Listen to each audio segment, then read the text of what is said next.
January 14th, 1968. Carmine Appice, Mark Stein, Tim Bogert, Vince Martell on the Ed Sullivan Show. In 1968, I don't think a lot of drummers had seen what Carmine Appice was doing when he was demonstrating his over-the-top drumming, but very precise, great drumming. But I mean over-the-top in the way that he was attacking the drums. We talked to Mark Stein and Carmine Appice about the early days of them changing the world of rock and roll on Rock History Music.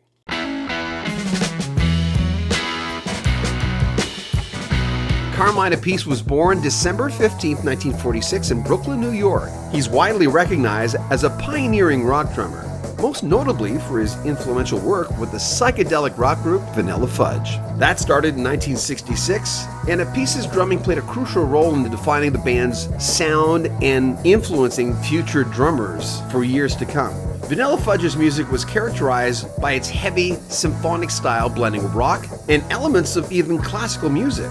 Appice's thundering drumming were a cornerstone of that sound. His approach was marked by complex rhythms, dynamic fills, and lots of levels of technical proficiency. That's what set him apart from other drummers at the time. The band's debut album, Vanilla Fudge in 1967, featured the groundbreaking cover of the Supremes' You Keep Me Hanging On.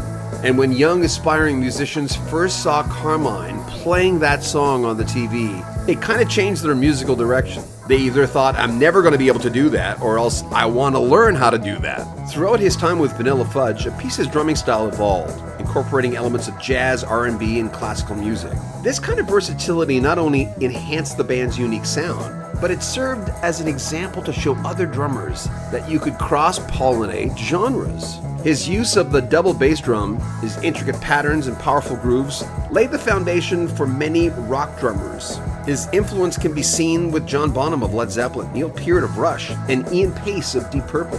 Vanilla Fudge released several albums, including The Beat Goes On and Renaissance in '68. By the way, I talked to Carmine last year. You know, I didn't know what to expect. I'd seen interviews with Carmine before. I didn't realize he's like I remember seeing him on Ed Sullivan. And I remember thinking, you're not allowed to drum like that. I'm going, you can't do that. You can't drum like that.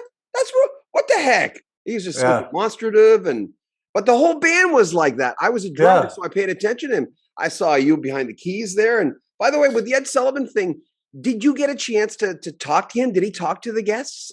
Briefly, but yeah, I mean, not much. It was just pretty much a handshake and blow your ear, one of those things. They really didn't talk much.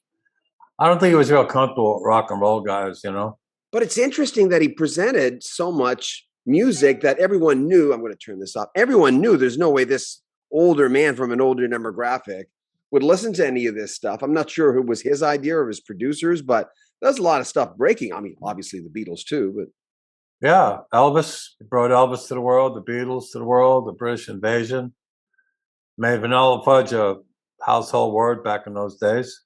Well, like you had said that when Bonham said, hey, I'll do this little part, and all of a sudden he said, I got it from you, and then he played you the piece, and you go, oh, I guess I did that, but you were just playing drums at the time. You weren't trying to create something. Yeah, because back in those days, we would have an arrangement to a song, and, the intros and different parts of the song were arranged, but the other parts of the songs were spontaneous playing.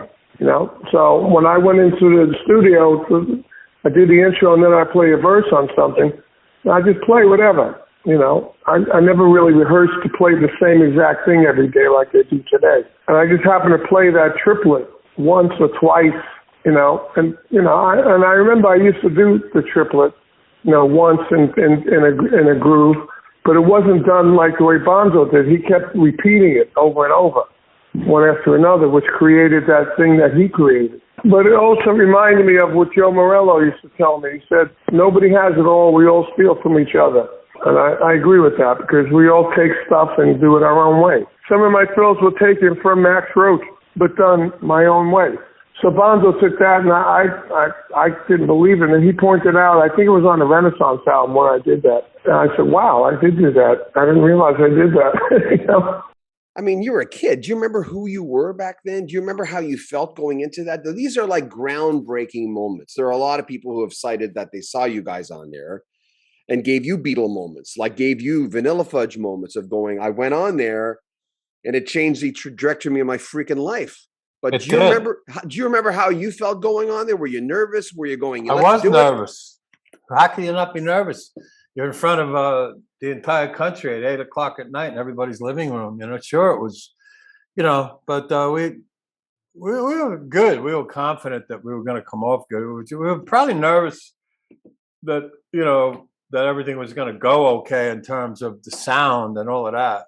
But we were really lucky because we had our sound guy sneak into the union mix room there, which was illegal because they didn't really know how to mix a rock band. Pretty much MOR guys. But when he was in there, it worked out. He helped them, get a better, more powerful bottom end mix on the Fudge, and I think we came off really well because it really changed the course of a lot of things after that show. I know a lot of people are gonna have asked you, okay, you got off there and then it opened doors and stuff, but what was it like? What were your friends saying when you got up? What were your parents saying? What were your inner circle saying after you did that gig?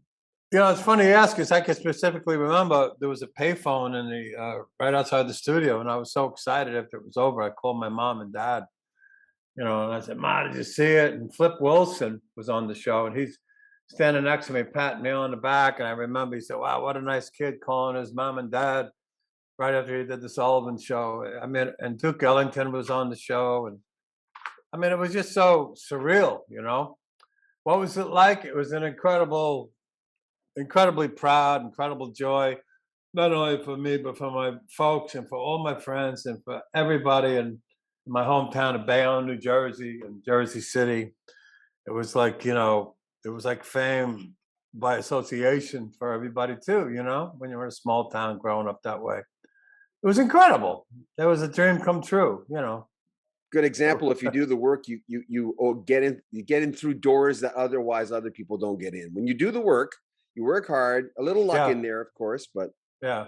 If you want to contribute to the channel, there's a PayPal link at the very top of the description. Also a link there for the brand new Cactus album that Carmine has just released with an all-star cast. You can join our Patreon. You'll get early access to all our videos. And go to our swag store. You can pick up a t-shirt at T-Top, a coat, hat, and a lot more with our logo on it. Subscribe to our channel, share our videos, comment on them, and like them as well.